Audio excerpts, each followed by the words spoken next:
Uyimore kendo janeno mar Kala TV kamoro moro mintie arwaki ni machiegni weche manyien odhiambo masani en saa 3 mar otieno ka wayudo weche manyien e tielo machielo mar Adimba. Jasomo en Rogers Odhiambo ka jaloko marwa en David Abila. Enis ka koro ni kwan mana seche machuok kende to romo maduong' buch siasa mar ODM timore ayanga e kaunti mano ma Kisumu dichieng' mano ma kiny. Jotelo mopogore ne olimo alapno mano mar Kirembe kama ne itime chenro mar ikruok ne romo ma bende duond burano noluongo mar oganda Luo. Odiochieng' mano ma kono nieri chenro no dhi nyime kama ikruok no tim e alaponogo ka jod buche. As you can see, in preparation for Kisumu Wabiro, and Kisumu Wabiro is basically a major function of the ODM party, and which is tomorrow. And the whole idea is to actually strengthen our party, realizing that we have one ODM party, and so that people have been mobilized from all over the region, and there have been activities that have been going on. Migosi Nyikal koro yangoni kweth welo bura bro chopero maket kod maendi ka jopiny kanyakala kod joera mag ODM moktin ni 3,000 igeno mar chopero maket kod mano. The whole idea is all aspects of our community and our party members come here tomorrow to show maximum solidarity with the party ODM, which is led by Dr. Oburu Oginga as the leader and the chairman Gladys Wanga. And you can see the preparations are here. We have the podium, we have the area where people will be. We are expecting preparations and making sure that everything is in preparations and making sure that everything is in place. We've spent nights here to ensure that every other person who will come here tomorrow will have nothing but the best of ODM. What we've done here is a state-of-the-art preparation. The grounds have been slashed off. The grounds have been slashed off, been cleaned off, clearing already done. As we speak, we are at 97.7% ready. Kabende okwa oganda duto ni kinyo chopi alap tukene Roma Kirembe kama koro wacho ni dong mana kuana tamalo matin to tije kuro rume alap market kod mano. We are about to have the best because leaders from all over the world are coming. Yes. All over the world, not Kenya alone. Yes. Because tomorrow is a very big declaration. I want to take this opportunity to thank our party leader, Dr. Oburu Oginga, for giving us a chance to lead this program, and also our chairperson, Governor Gladys Wanga, Tomodo. Gladys Wanga to kod piny wacho mamalo no oro jonjore mano omonjogi kendo no ketho geche kaachiel kod inyo oganda mane gin godo e sach wuotho nogo. Ne okaw kano makende mar ne kwayo josiasa makaluo mondo mi kik yie tim siasa mago makelo hinyruok n'oganda to giriw jopiny kanyakla achiel kaka achiel kuom yore mag neno ni dongruok ochopo ne oganda. Orengo nokawo kinde mar wacho ni piny wacho mamalo bende osebedo kani kany kod ageta mar hinyo ngimane wera ni nyande no maya ritage mane en godo gino bende koro wacho ni ok ber kendo chal ni en paro ma galagala. Jatelo no okawo okang' makende mar wacho ni gibiro medo wuotho kendo nokwayo jopiny mondo mi oyie ochung' mana motegno kendo kik to ka ng'ato timo siasa no to onge ng'at manyalo wuotho e yo mowinjore korito ngimane. An bende kendo amedo wacho ni gigi otimore kawuono kinde ma security mara joma miya rita kwe kata bodyguards sirkal ma Kenya omaya okayie nonega to kaluoro tho bende emomiyo wasereso Kenya mkenya obedo gima en. Omiyo an akwayo ni ka gik moko nyalo timore kama to polis nena nyaka to wawach ni sirkal ni gigi. Omiyo an mano koro wachgi ka gineno security no duogo mano wachgi ka gineno no ok nyal jopiny norita owetena norita nyimine norita an aonge luoro moro amora. Omiyo gik moko ariyo no tim mar siayo tulo e kind jokenya motel ne yiero maduong' mabiro kane giwuoyo e sach nyasi mar yango riwruok moro mochung' kar kende ma bende kedo ratiro mar oganda mong'ere kaka Voice of Kenya Foundation e kaunti mano ma Kajiado. Kanyo mane ogole ng'ur kata jakom margi nogolo ng'ur ni kit siasa masani jotelo timo gin mago marach kendo manyalo thuyo oganda. Jakom madulo nogo mar NCIC Kefa Omae ne okawo kan makende mar ne siemo jo Kenya mondo mi owetiyo kanyo marach kod yore mag tudruok mag mbui kaka achiel kuom yore ma owacho ni nyalo nyayo sigu kod tulo ma ok owinjore.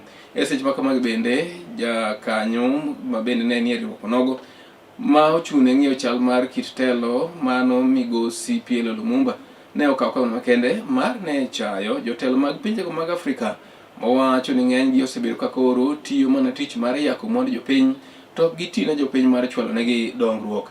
Ne giwacho ni pinje mag Afrika ng'enygi odong' chien kaluwo kanyo kod kit siasa ma jopiny kata ma jotelo goyo mopogore kod chwalo dongruok ne jopiny ka gima duong' ma gitimo en mana yako mwandu mag jopiny. Ne giwuoyo kama. But from the National Cohesion and Integration Commission, we are calling upon every Kenyan to arise, take responsibility, especially number one, on any clip, any TikTok content that drops into your phone. It is not to unite the country. Please don't forward it. Don't share it. Instead, make sure you delete it. Today, the problem in our country is that we celebrate thieves. I remember at one time I was in Monrovia, Liberia, and I talked about corruption. And one of the ministers then, Boima Fanbule, in response to me said, "You spoke very well, but you made a mistake." I said, "What mistake did I make?" "You talked about corruption. Call it what it is. Theft on an industrial scale." Seche masiemo kamago ni golo ko wachiel to josiasa nomedo dhi nyime kod goyo siasa kama spika mar od burano mamalo migosi Moses Wetangula bende koro ni ne owuok oko mar siro chung' mano kawo kanyo kod duond burano mar ODM mondo mi oti kanyakla kod mano mar UDA e piny owacho no mamanywanda kata broad based mawacho ni ber mokalo. Wetangula kawuok e kaunti mano ma Busia e gwenge mago mag Budalangi e sach nyasi mar iko mano mar MCA ma Bunyala Central ne olero ni gidwaro mondo mi gine ni siasa tim mar kelo jo Kenya yuto kanyakla achiel kowacho ni tudruok mano bedo kind ODM kod UDA osechako nyiso ni jo Kenya nyalo riwre koa e dhoudi mopogore opogore. Jatelo bende ne okawo kinde mar ne lero ni ma en ikruok mabende gibiro medo tiyo godo kaka mimi situsingi watu, naongea yale ambayo yananihusu na yanahusu watu wetu. Nataka kuomba vijana wetu msikubali kutumiwa na wanasiasa wenye nia mbaya, kwa sababu ukiumia yeye anaenda anatibiwa na insurance ya bunge, wewe unahangaika hapa chini. MCS wameongea mambo ya pension yao, na nyinyi nawaomba muniombee. Sisi ni watoto wenu, pengine tuna upungufu wetu kama binadamu yeyote. Hallelujah will support him. But for now, hallelujah will support him. But for now, the shortcut is one. You hate me, you love me. We have brought presidency from Kikuyu land. Urais iko hapa Tarbo. Hapa Tarbo. Jirani yangu 7 minutes from my house to Ruto's house. Hiyo uongozi tunaweza toa hapo 2032 tulete hapa Western. Ule madamu uko naye kwa kitanda na ule unaota, nani utapatia mimba? Nani utapatia mimba? Muache kuota Waluya. Rais William Ruto 2032 ni rais kutoka Western Kenya. Asanteni, karibu Mheshimiwa Jakoya. Weche gibiro ne achiel kokalo e Kala TV ka magi gi mamoko wakelo ni bang' thuolo machuok gi thuolo masani wayudo ote ka wadwo.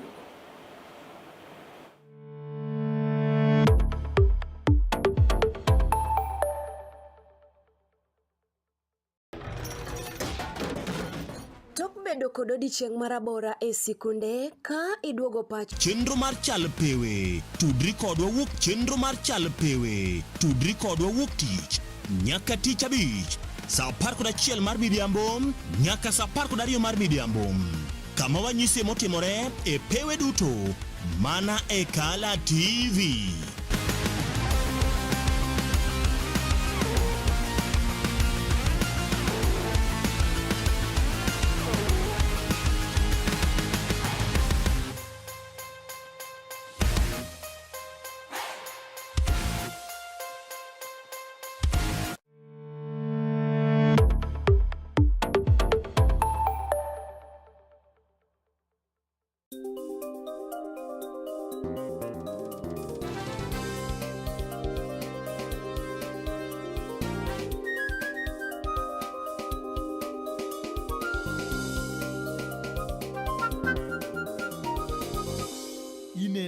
Color TV. Color TV machiegni pacho. Ma e odwa. Machiegni kendo. E weche mamoko bende en jagoro mar riwruog jotich e Thurkani mano Kotu Francis Atwoli oseyo jatend piny owacho machon Uhuru Kenyatta mowacho ni sani koro keto seyo mabuora e wi telo mar jatend piny masani William Ruto e chal mar jotich ma Thurkani. Gino ma Atwoli wacho ni yande Uhuru ne ok odewo e kinde ma bende ne jatend piny e higni mokalo. Atwoli ka wuoyo makmani oler ni gi thuolo ma sani piny owacho mantie temo keto misago makare mane ne dwaro kata ngima jotich obedo maber. Wacho ni jatend piny owacho machon Uhuru Kenyatta to tiro keto mana ka go siasa makinde ka kinde to onge konyruok moro amora mano miyo jotich e pacho kam. Kane olose kaunti mano ma Kakamega, Atwoli nowacho ni ok ber ka koro jatelo mosedhi yweyo siko sundo telo masani gik ma en ne ok onyal timo wuon e kinde noero. E sach romo bende nokelo kanyakla jotelo mopogore opogore kama oting'o jalup gavana mar Kakamega mano Migosi Sabula to kod jaod bura ma Mohayo Mboko Milemba ne ikawo okang' makende mar ne chayo bende kit arita mantiere e skunde mopogore opogore pacho kae koteno korka wach mar mach mane okelo tho mar nyithindo 16 e skul nyiri mar Utumishi Academy e kaunti ma Nakuru.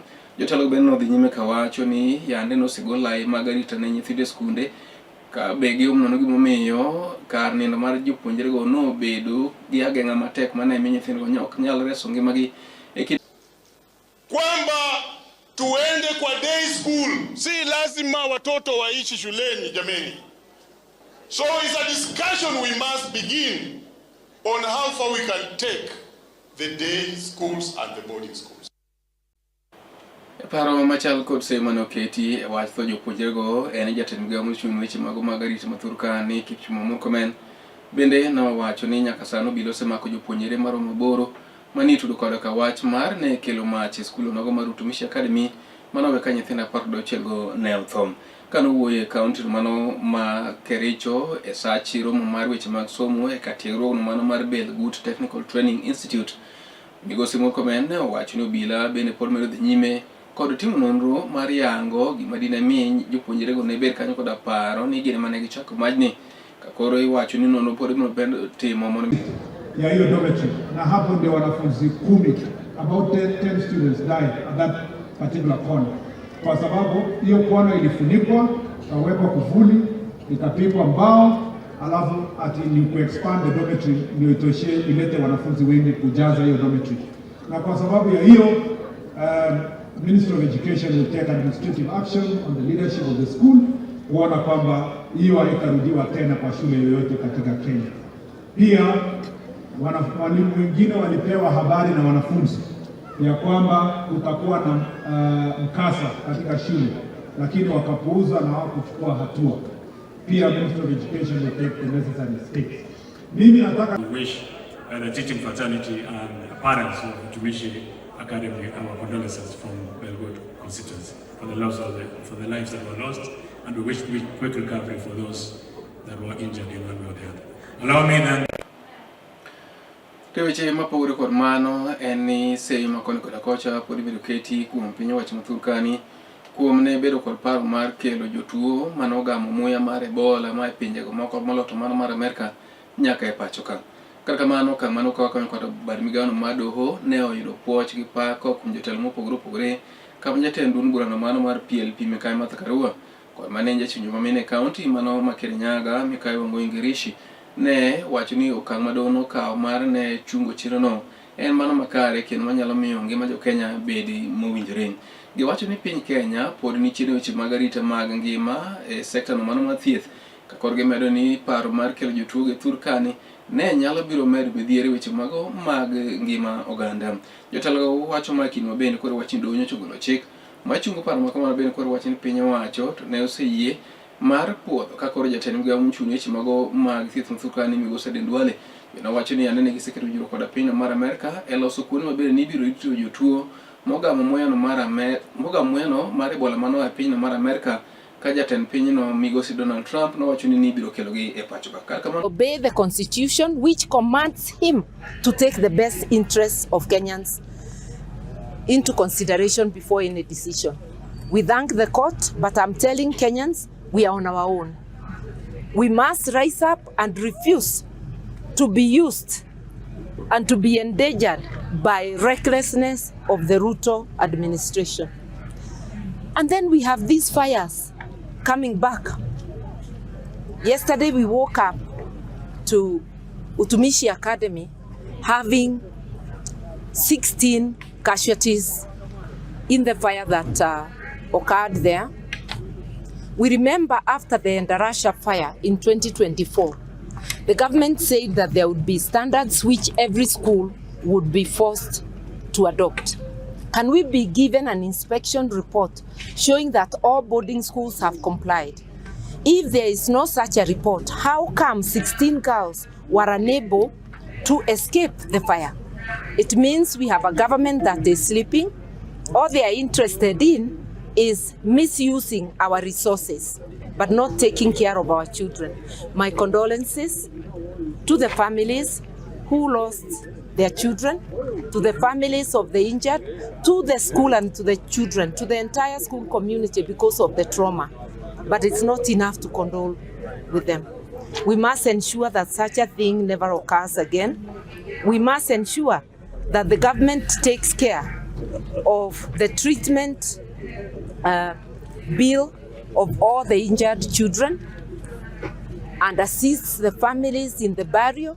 Kaka bane gwacho ni piny owacho kal kuom od bura dhi ng'iyo kendo dhi loso chik makare mane narita omed ridi ne oganda go kin magitimo cheno mag mapile ka pile e nam onogo.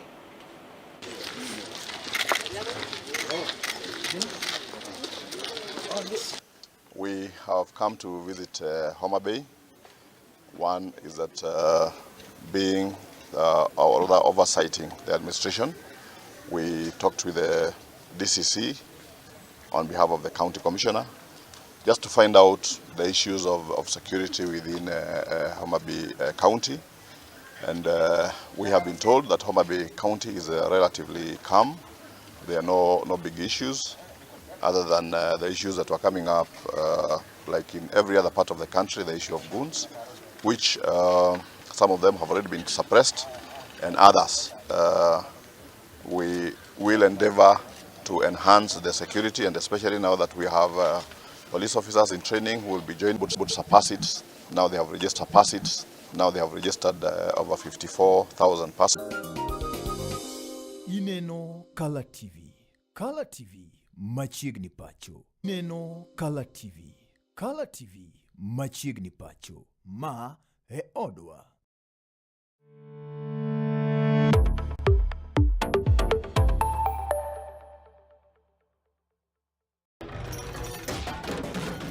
Tok bedo kod odiochieng' marabora e sikunde ka iduogo pacho, yud thuolo mar kweyo pachi kendo bedo gi mor e chenro mar Bang School. Chenro mar Bang School chakore saa 10:30 mamidhiambo nyaka saa 11 mamidhiambo. Kama inene katun mamori